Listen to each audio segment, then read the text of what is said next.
Takukte bukuksong khaklayo norok jotno kaham krengno tongbai khana hanai aboni bagui phadi tini kaisa mangpili nailaihnai oro norok nukha je mangpili obo wngkha sindrai hino chwng norok jotono sinio. O sindrai warjak kha hingkha hingke belai kheno dunogo abo aswkno dunogo aboni bagui baksa okra rokno chwng sama khnamani aisukni togla kochigya sak abo dunokmani hamya rok hinui chwng samani khnao. Haike phadi tabukni o molo wngkha kwbangma bithi tongo aboni bagui chwng aisukni togla nasingyawi aboni slai swkang chwng bahaike hambuiman abono chwng naituklayano. Ani experience o takhuktui bukuksong ang nijebo sindrai wainui ang warjakkha tei chibuk waisa ang sukjakkha. Haifano ang khoroksa kobiraji tei bithi rokni bagwiba ang keboni thani ang thangna nangliya Ishorni jarui kaitorni jarui haike ang ani simani ani swrwngmani bithi bai no ang hambui mankha. Haike phaidi chwng nailaiano puila kebo obo haike sindrai warjagui tongkha hingke chwng tama khlainai bithi ang oro jagao norokno kaini kaitham ang phunuknai jesapano kaisa chwng riwi mano. Puilano chwng nailainai hangar norok jotono sai mano jesa buphangni hangar phano wnggo chwng je thapao mamui songmani hangar. O hangar no chwng abo haike chwng sebkai narwkna nangnai je twi bai bwtharyawi hoki no simi bwtharwi a hangar no khatiwi tonkha hingke o hangar no jephru sindrai warjago afuru o phat khlaiwi daktini bisingo no hangar no kwsap khlaiwi hului abono twi kwthang bai kisa kepek khlaiwi je jaga sindrai warjago or jagao 2 minute por 3 minute por waini waitham khlaiwi o warjakmani jagao thedi slaipidi thedi teisa slaidi abo hai khlaiwi tonikha hingka hingkai bo abo hai adha gonta rokni bisingo no bini dunokmani bis holiwi hambui thango abo kaisa. Tei kaisa hingka hingkai norok koifol sinio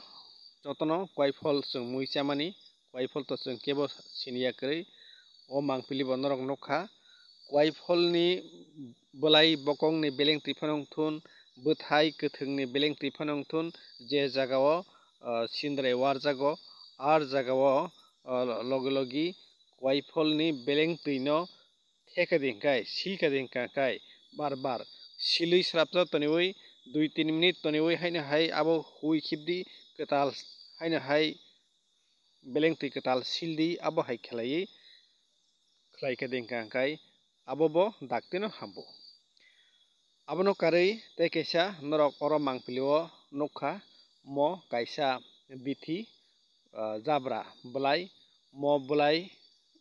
kwbangma jagao manthogo o bwlai ni bumung wngkha chwng hinkhe mono samputhi hino. O samputhi no bwlai moslewi bini bwtwi